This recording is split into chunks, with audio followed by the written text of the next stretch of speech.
Yan na guys, naglagay na ako ng konting pamintang durog at toyo.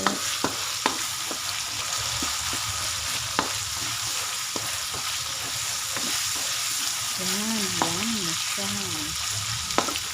Tapos ilagay na natin yung ulo. Yan na. Ang aking sitaw at saka okra lagay na natin.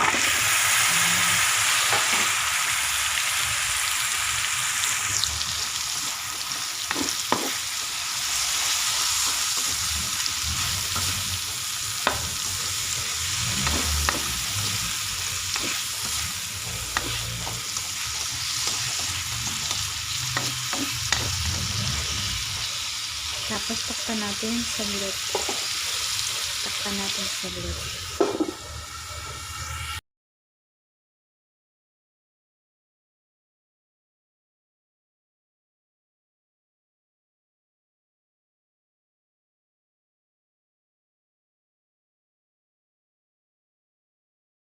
Hello guys, welcome po sa aking YouTube channel, Bliss Vlog TV. Ngayon po magluto tayo ng pangmabilisang ulam. Yan po ay adobong sitaw na may okra. Bali yan po lang ang gagamitin ko dyan. Kamatis, sibuyas, bawang. Gamitan natin ng oyster sauce, mantika, konting toyo at black pepper. Yung sahog ko dyan guys, dito pa pinapalambot ko lempo. Yan, pinapalambot ko siya. Pag malambot na siya, saka ko siya ilalagay isasama sa sangkot siya, sa bawang at sibuyas. So, yan, hintayin na lang muna natin lumambot yan bago tayo maggisa. Yan na guys, malambot na yung baboy. Medyo brown ko siya bago ako maggisa ng ricado. Yan, malambot na yan.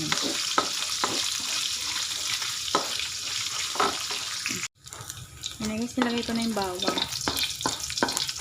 Bawang na yan.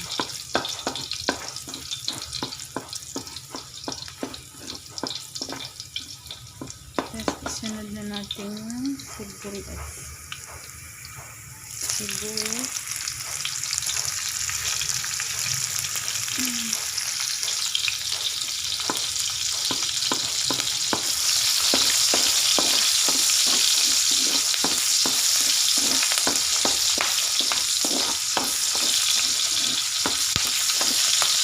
Tapos yung kamatis.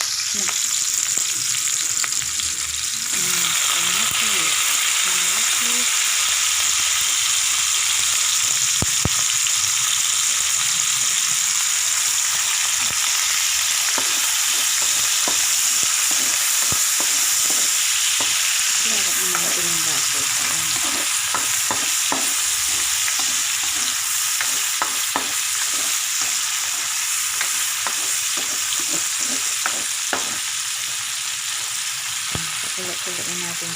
Yan na guys, naglagay na ako ng konting pamintang durog at toyo.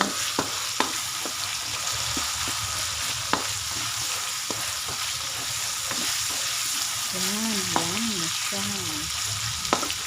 Tapos ilagay na natin yung ulo. Yan na. Ang aking sitaw at saka okra lagay na natin.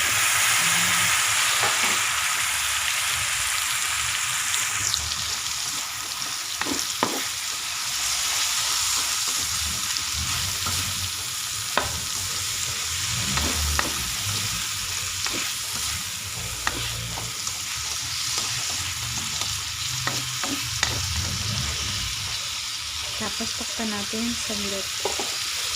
Takpan natin saglit. Ayan guys, buksan na natin.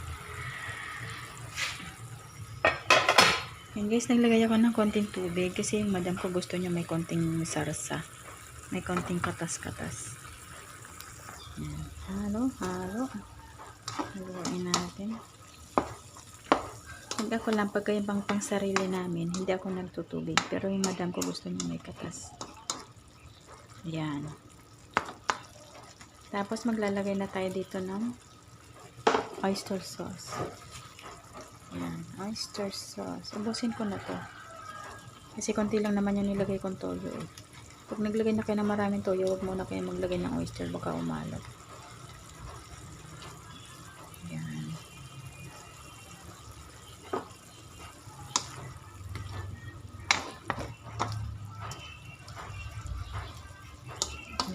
mabilisang ulam lang, di ba? Ang dami lang sahog.